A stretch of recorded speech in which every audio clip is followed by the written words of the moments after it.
بسم اللہ الرحمن الرحیم۔ السلام علیکم۔ عصمت انبیاء کا مفہوم اور قرآن کی روشنی میں اس کی وضاحت۔ سوال: قرآن مجید میں حضرت یونس علیہ السلام کے بارے میں جو الفاظ آئے ہیں ان سے یہ سوال پیدا ہوتا ہے کہ کیا حضرت یونس علیہ السلام اپنے فرائض میں کوتاہی کرتے تھے؟ اگر کرتے تھے تو کیا بجان بوجھ کر بسی چھوڑ کر چلے گئے؟ کیا یہ نبی معصوم رہے؟ اس کے علاوہ اگر انبیاء علیہ السلام سے ایسی غلطیاں ہوتی تھیں جن پر اللہ تعالیٰ نے سخت سزا دی تو پھر عصمت انبیاء کا عقیدہ کیا معنی رکھتا ہے؟ برائے کرم وضاحت فرمائیں، کیونکہ اس میں اللہ کے انتخاب پر بھی سوال اٹھتا ہے۔ جواب: اس کا ایک جواب یہ ہے کہ ایسے تمام اعتراض کو جمع کر کے اللہ تعالیٰ کے سامنے رکھیں اور پوچھیں کہ آپ نے کیا کیا ہے۔ حقیقت یہ ہے کہ یہ بات بالکل واضح ہے۔ قرآن مجید میں متعدد مقامات پر ایسے واقعات کا ذکر ہے جو نبی سے صادر ہوئے اور اللہ تعالیٰ نے اس پر ناپسندیدگی ظاہر کی ہے۔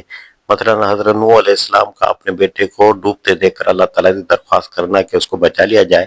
دیکھیں کہ اللہ تعالیٰ نے سورہ ہود میں کیسے سخت الفاظ میں تنبیہ فرمائی: میں تجھے نصیحت کرتا ہوں کہ جاہلوں کسی بات نہ کر۔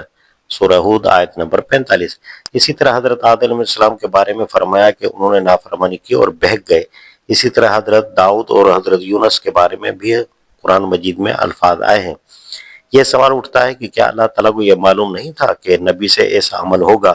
اگر معلوم نہیں تھا اور بعد میں معلوم ہوا تو اللہ کے علم پر سوال اٹھتا ہے، یعنی نبوت کے بجائے الوہیت کو خطرہ لاحق ہوتا ہے۔ اور اگر معلوم تھا تو اس کا مطلب کیا تھا کہ اللہ تعالیٰ دیکھ رہا ہے کہ نبی ایسا عمل کریں گے جو اسے پسند نہیں مگر روک نہیں رہا۔ عصمت انبیاء کا تقاضا تو یہ تھا کہ اللہ تعالیٰ اس عمل کے سرزد ہونے سے پہلے اپنے بندے کو روک دیتا، مثلا حضرت نوح علیہ السلام کی سفارش سے پہلے انہیں روک دیتا، یا رسول اللہ صلی اللہ علیہ وسلم کو شہد حرام کرنے سے پہلے متنبہ کر دیتا۔ قرآن کی گواہی یہ ہے کہ بعض واقعات ایسے ہیں جو اللہ تعالیٰ نے اپنے انبیاء سے صادر ہونے دیے اور بعد میں تنبیہ کی، اور وہ بھی عام طور پر نہیں بلکہ کتاب میں واضح طور پر درج ہے۔ یہ بات اللہ تعالیٰ نے اس لیے واضح کرنا چاہتے ہیں کہ انبیاء اپنی ذاتی حیثیت میں الوہیت کی صفات نہیں رکھتے تھے۔ جیسے اللہ تعالیٰ ہر خطا سے پاک ہے، ویسے ہی انبیاء بھی اپنی ذاتی حیثیت سے ہر خطا اور لغزش سے پاک نہیں تھے۔ اگر یہ نہ ہوتے تو نبوت اور الوہیت میں کوئی فرق نہ رہتا۔ انبیاء علیہ السلام بے خطا اس لیے تھے کہ اللہ تعالیٰ انہیں بچاتا تھا۔ عصمت کے معنی یہی ہے کہ اللہ تعالیٰ انہیں بچاتا ہے، بے خطا ہونا ذاتی صفت نہیں۔ بعض دفعہ خطائیں واقع ہو جاتی ہیں مگر اللہ تعالیٰ بعد میں انہیں روک دیتا ہے، اور قرآن میں اس کا ذکر بھی ہوتا ہے تاکہ لوگوں کو معلوم ہو کہ انبیاء انسان تھے، اللہ نہیں۔ اللہ تعالیٰ اپنے قرآن کے ذریعے بتاتا ہے کہ یہ انسان تھے مگر بے خطا اس لیے کہ ان سے ہم کام لینا چاہتے تھے۔ اگر یہ خطا کار ہوتے تو دنیا کی اصلاح کیسے کر سکتے تھے؟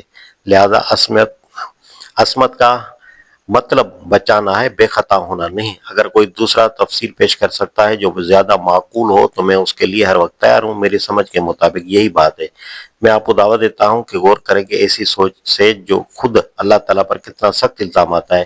قرآن نے واضح فرمایا کہ حضرت یونس علیہ السلام کو مچھلی کے پیٹ میں ڈال دیا گیا۔ قرآن میں مذکور ابق کا مطلب ہے بھگوڑا، غلام، یعنی غلام جو آقا کی خدمت سے بھاگ نکلا۔ اگر اللہ تعالیٰ بغیر کسی وجہ کے سخت سزا دیتا تو اس پر الزام آتا کہ وہ بلا وجہ لوگوں کو سزا دیتا ہے۔